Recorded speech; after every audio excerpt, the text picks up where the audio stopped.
think it's time to start. Now, before we start this book, I have a question for you. If you were to draw a Martian, if you were to draw an alien of some sort, or maybe someone from Venus, a Venusian, what do you think they would look like? Do you think they would have big, bulging eyes, maybe? Or what if they had really hard skin, almost like armor plates? How many arms do you think they would have? How many legs do you think they would have? How many eyes do you think they would have? Would they have tentacles? Would they be slimy? Would they make some sort of webs? What if I were to tell you that creatures like this exist in our very backyards, or in our living space, or even inside of our house, wherever we sleep? Well, if you haven't guessed by now, I am talking about bugs and insects and crustaceans and gastropods. What are all these things? What is the difference between a bug and an insect and an arachnid and an arthropod? Well, there's a lot of kind of scientific-y differences, but one easy thing to remember is that most of these things are called arthropods.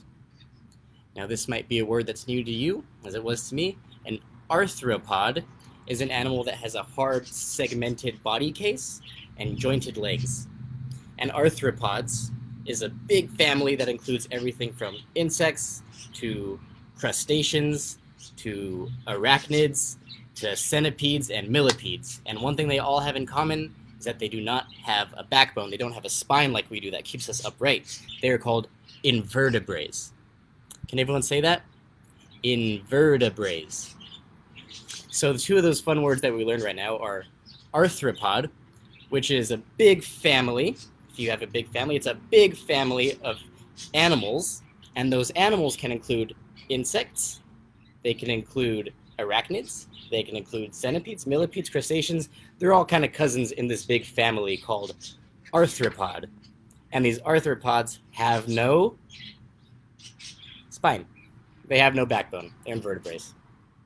And in today's book, fun little book that we're going to read, it's called Over in the Garden. It was written by Jennifer Ward and illustrated by Kenneth Spangler. And it's just a fun little counting book showing us what these little insects and bugs and arthropods are doing in our garden, or in our living space, or in our parks, wherever it may be. There are insects. Did you know that, sidetrack, there are over 10 quintillion insects living right now? That's a 10 with 18 zeros. There are 10 quintillion insects, so anywhere you go, side of the road, inside of your attic, at the park, in the grocery store, there are probably insects there. Okay, let's get started with this book. Again, Over in the Garden by Jennifer Ward.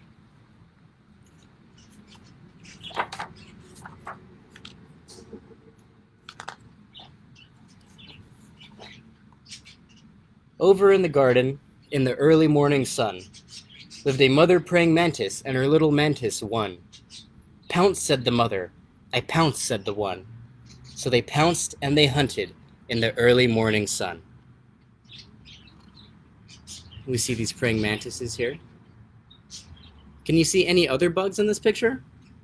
Maybe hiding under a leaf somewhere? Whoop.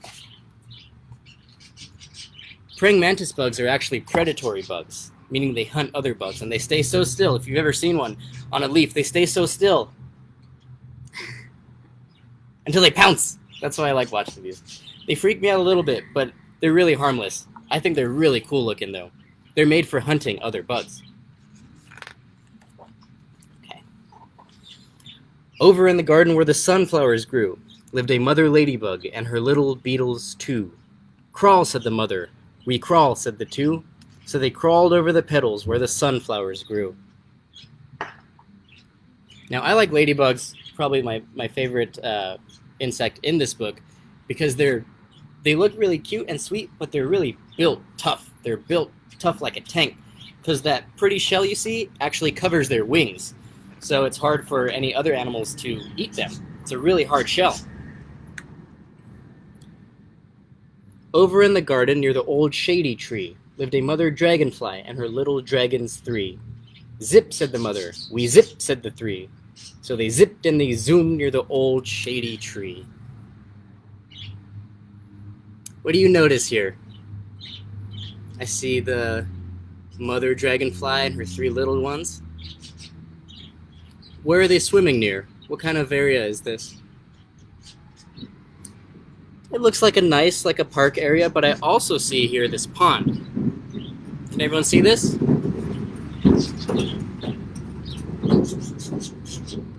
That's right, dragonflies love to hang out by water. So if you ever by a pond or a waterfall or anything like that, you'll probably see a dragonfly zipping and zooming. Who else is in the garden? Over in the garden on the damp, earthy floor lived a quiet mother snail and her baby snails 4.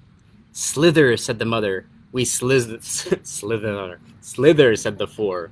So they slithered and they slid on the damp, earthy floor. Now what can we see here? I wonder what these things are over here. Where are they? What are these cone-looking things over here? Those are probably mushrooms. And mushrooms like to grow where it's cold and damp and wet. And it looks like these are where these snails like to slip and slither as well. Who else is in the garden? Ooh, some of my favorites. Over in the garden where the apple blossoms thrived lived a colony of bees, and their little bees 5. Buzz, said the workers. We buzz, said the 5. So they buzzed and they flew where the apple blossoms thrive. You see the bees with the apple blossoms there?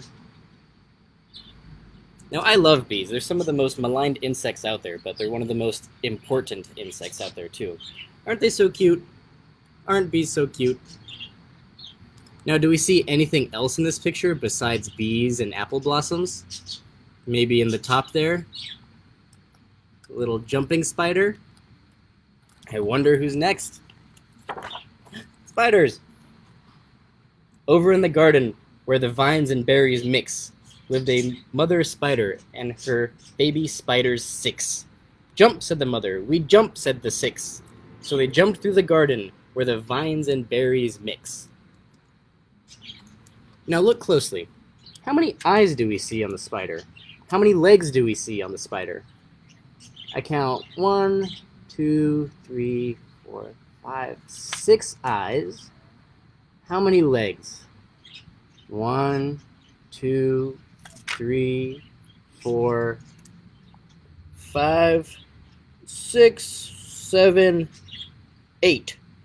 8 legs and 4 eyes. If there's ever a contender to be which bug looks most like a Martian might look like, I would say spider. But I love spiders, and these jumping spiders, they're so cute. Can anyone find the hidden number 6 in there? It's kind of fun. A little tricky, but it's on the mama spider. The baby spider on top of the mama spider has a 6 on its body part. Who else is in our garden? Over in the garden where the flowers grow toward heaven lived a mother butterfly and her caterpillars 7. Nibble, said the mother. We nibble, said the 7. So they nibbled and they climbed where the flowers grow toward heaven. See the butterflies there? You see the caterpillars? Yeah, nibbling away. The very hungry caterpillars. Now, it's been fun. I've been working in the butterfly pavilion at the museum sometimes, and these caterpillars love to chow down on all sorts of plants, and they get so big. And the butterflies, it's cool too, because we keep out some, and you could do this in your backyard or on your balcony, on your windowsill, wherever it is. You can get a plate, and you can leave some fruits out, just some cut up apples or oranges or whatever you have, and maybe some butterflies will come by and have a snack.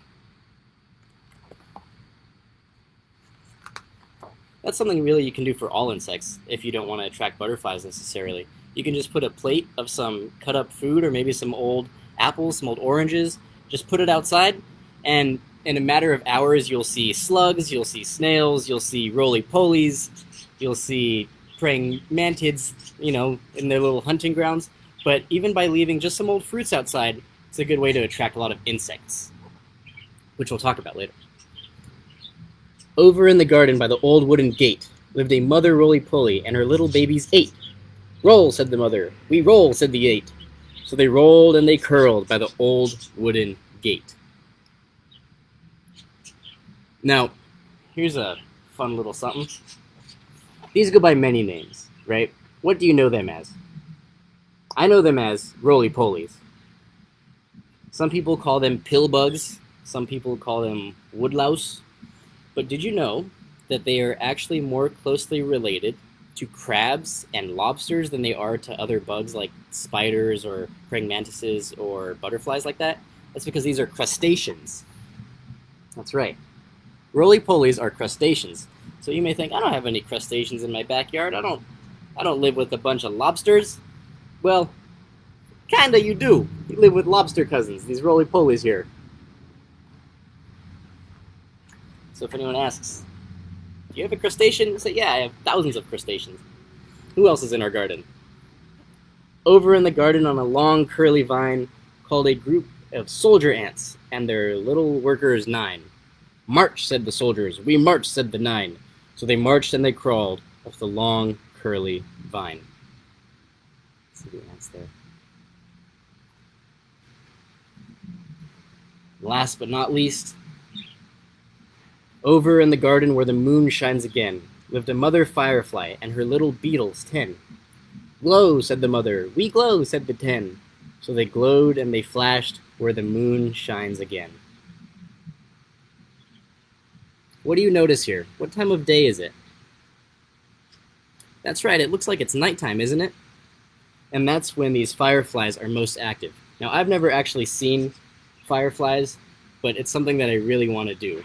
I really want to see some fireflies with their little light at their rear ends at night. I think that would just be so cool. If any of you have ever seen any fireflies, that must have been really special. So, that's the book. Just gave us a quick peek into who's doing what over in our garden and in our parks and in our, really anywhere there's plants and dirt. So, if you're interested in this, and you're interested in insects, and you want to practice training your nature eye to spot some insects, there are some really simple things that anyone can do. Number 1, I would recommend, is to get down on their level. Now, this might get you a little dirty, but I think that's fun. If you really want to get some good looks at insects, I would recommend really getting down low to their level. Or if you have a potted plant of sorts, to really just kind of bring it up to eye level and get really close with it. Because then you'll be more likely to see some insects instead of being from up top where you're standing. So my first tip is to get low, is to get down to their level and really kind of turn your nature eyes on. The second step, apart from getting on their level, is if you have a magnifying glass, like this one here, that can really help seeing some bugs. Another tip is what I said earlier, is just leave out some old food scraps. Now, nothing that will go rotten, maybe you don't want to put out any meat or anything like that, but a couple fruit slices, maybe some bread. You don't really want to attract any rodents, but leave out some old fruit slices and give it a couple minutes, give it a couple hours, and you'll be able to see some really cool insects. And then you can get down low by the fruit, and if you have a magnifying glass, you can look at them. Also, most importantly, just remember to be careful. If you go looking for insects, you don't necessarily want to turn over any rocks. You don't want to stick your hand anywhere you can't see, because there might be a spider there and you could get a spider bite, which could be kind of irritating or pretty serious. Same with bees and wasps and things like that. You don't want to irritate them. Fun to look and fun to appreciate their beauty, but just be careful if you do get up close. So get low, have something to look at them with if you can, and be careful. And it's everywhere. There are 10 quintillion bugs, 10 quintillion insects, and you are bound to find something no matter where you are. So, thank you for joining us for another edition of Friday Storytime. Again, the book was Over in the Garden by Jennifer Ward and illustrated by Kenneth Spangler. I hope you all have a safe weekend, and we'll see you next time. Goodbye, everyone. Thank you.